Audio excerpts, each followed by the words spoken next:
En aquellos tiempos estaba trabajando, por lo que mi hija vivía con mis padres. Ya habían pasado meses que mi pareja sentimental y yo nos habíamos mudado a una pequeña casa juntos. Cuando finalmente tuve un periodo de vacaciones en el trabajo, decidí llevar a mi hija a pasar unos días conmigo en nuestra nueva vivienda. La primera noche, mi hija me llamó llorando, sintiendo miedo de quedarse sola en la habitación. Al principio pensé que era una reacción normal, ya que ella nunca había estado lejos de mis padres. Sin embargo, al día siguiente, mientras estaba en la cocina preparando el almuerzo, escuché a mi hija hablar y reírse con alguien. Esto me pareció extraño por dos razones.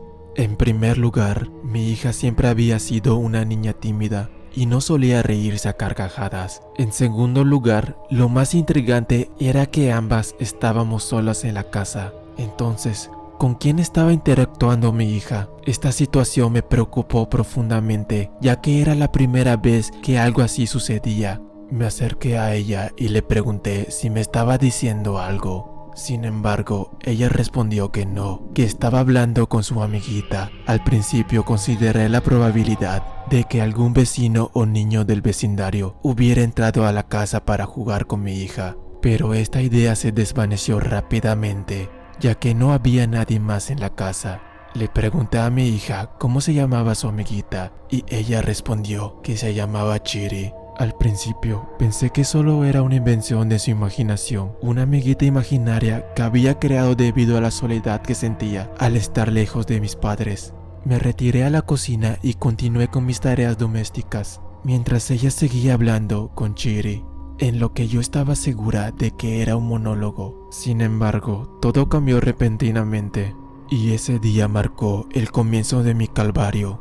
Una hora después de que mi hija estuviera jugando con su amiguita, escuché sus llantos desesperados. Corrí a ver qué había sucedido y mi hija me mostró su brazo, en el que claramente se veían las marcas de una mordida. Le pregunté por qué se había mordido el brazo y ella me respondió con una voz temblorosa que no fue ella, sino que fue Chiri. Intenté explicarle que Chiri no era real, que era solo una amiguita imaginaria debido a su soledad, pero ella insistía en que había sido Chiri quien la había mordido. Esa noche decidí no dejarla dormir sola y todo pareció estar bien. Al día siguiente mi hija volvió a jugar con su amiguita, pero esta vez terminó llorando porque Chiri le había hecho meter un objeto en un enchufe eléctrico, recibiendo una peligrosa descarga eléctrica que podría haberle electrocutado. Estos eventos ya me tenían profundamente nerviosa, pero el tercer día fue la gota que colmó el vaso. Mi hija subió a un árbol de mangos, algo que nunca había hecho antes, simplemente porque Chiri se lo había ordenado, amenazándola con hacerle daño si no lo hacía, lo que finalmente me llevó a sacar a mi hija de esa casa y devolverla a la casa de mis padres. Fue el hecho de encontrarla con un alambre eléctrico, con las puntas peladas,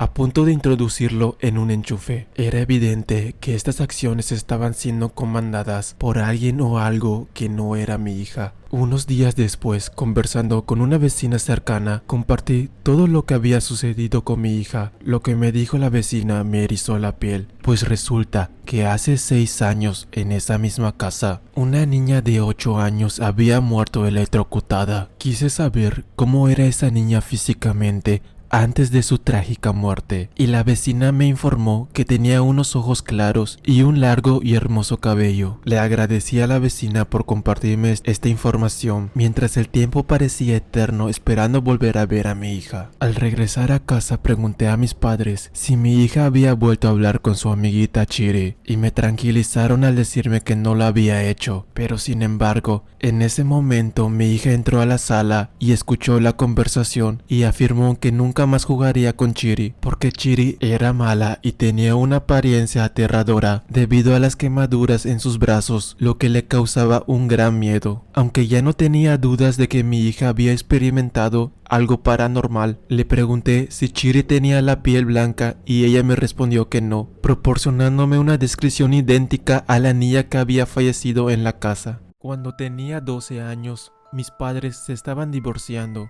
y para que yo no me viera afectado, decidieron enviarme a la casa de mis abuelos, un lugar apartado de la ciudad, prácticamente era un rancho o algo así. Cuando llegué, mi abuelo me recibió con un abrazo y mi abuela con un plato de comida, porque decía que estaba muy delgado. Todo iba bien hasta que me tocó dormir en la habitación. Las tablas crujían y sentía ruidos en el techo. Muchas veces observé a un niño encadenado en el rincón de la habitación. Sentía miedo, pero nunca le dije a mis abuelos. En una ocasión me desperté a medianoche y ese niño estaba allí sentado al lado de mi cama. Todavía recuerdo su rostro pálido, sin ojos y sin ninguna expresión. Tenía unas cadenas en sus manos, las cuales él trataba de soltar. Esa noche grité fuertemente y mis abuelos llegaron. Traté de explicarlo lo que había visto esa noche, pero mi abuela no me dejó hablar. Solo me abrazó fuerte y cantó una canción que me hizo entrar en sueño. A la mañana siguiente, mis padres estaban listos para llevarme de vuelta a la casa. Todo había terminado. Cuando subí al coche, miré hacia atrás y en la ventana de la sala estaba ese niño. Lloré, pero mi madre dijo que era de tristeza. Pasaron los años y cuando yo cumplí 18 años, mis abuelos fallecieron y de herencia me dejaron su casa. Cuando estaba construyendo algunas partes de ella, me topé con un cadáver que estaba encadenado a un pozo, debajo de la habitación donde yo dormía. Decidí preguntar, pero nadie me dio una explicación, solo se quedaron callados. Esta historia comienza en las afueras de la Ciudad de México, en una colonia tranquila con un hermoso paisaje. Se alcanzaba a ver toda la ciudad desde una colina en llanura, donde habían pasado algunos sucesos inusuales. La gente contaba que en esa colina en llanura desaparecieron personas, entre ellas mujeres, niños y adultos mayores. Todas esas personas iban acompañados, y tales acompañantes quedaron en un shock permanente. Solo se les escuchaba decir que fue el árbol. Todos quedaban atónitos al ver sus expresiones y esa frase que nadie le tomaba sentido, ya que en esa colina no existía ningún árbol, ya que era una llanura. Una tarde, una pareja fue a pasear un buen rato a ese lugar, sin creer en los relatos que se decían, ya que ellos paseaban por ahí muy seguido y nunca habían visto tal árbol, ni nada parecido. Llevaron comida, cobijas y una casa de campaña, pues disfrutaban pasar las noches en diferentes lugares. El atardecer fue cayendo y el arrebol fue adornando el cielo de una manera hermosa. Ellos solo disfrutaban de la vista y de los besos, chistes y comida y el buen rato que estaban pasando. Alzaron la tienda y se acostaron sobre una cobija que pusieron sobre el césped. Quedaron rápidamente dormidos. El chico se despertó por un ruido estrepitoso que irrumpió la tranquilidad de aquel lugar. Al despertar no se veía nada y solo sacó su cámara y empezó a tomar fotos de todo, ya que solo así se veía por la luz del flash. Al momento que volteó hacia atrás, vio un árbol de aspecto tenebroso, sin hojas, seco, alto y delgado, el mismo que no estaba al momento que llegaron a ese lugar. El árbol empezó a moverse como si de una fuerte aire fuera el causante, pero esa noche no había viento. Las ramas empezaron a moverse de manera horrible y amenazante. Una de esas ramas golpeó la cámara de él y cayó al piso, rompiendo el foco del flash. El chavo entró en pánico, salió corriendo hacia donde estaba acostado su novia, que la vio despertar, y con una cara de asombro, ella no se podía mover ni gritar. Quedó como una estatua de piedra. Él la quiso abrazar para levantarla, a lo cual el árbol lo lanzó lejos de ella, cayendo cerca de la cámara. Vio cómo el árbol se levantó firme y atemorizante. Tomó la cámara y lo capturó en una foto. Después de unos segundos, las ramas de aquel árbol bajaron al piso, enredando a su novia como si de un abrazo se tratase. Después de eso, solo desapareció debajo de la tierra. No hubo rastro de lo sucedido, no quedó nada de ella ni del árbol. Llegaron peritos, policías, bomberos y rescatistas a buscar a la mujer y al chico se lo llevaron a la delegación y al ser interrogado por los policías, él solo respondió que fue el árbol, pero nadie le creyó. Los padres de la novia lo demandaron de secuestro y homicidio, ya que el cuerpo nunca fue encontrado. El peritaje tomó la cámara del chico y al revelar las fotografías, vio varias de ellos juntos y felices en aquel lugar. Y por último encontraron fotos tomadas de todo el lugar y la última fue de un árbol, un horrible árbol. Y todos quedaron con cara de asombro y solo dijeron ese árbol no estaba en la escena y si no estaba, ya que ese árbol nunca existió.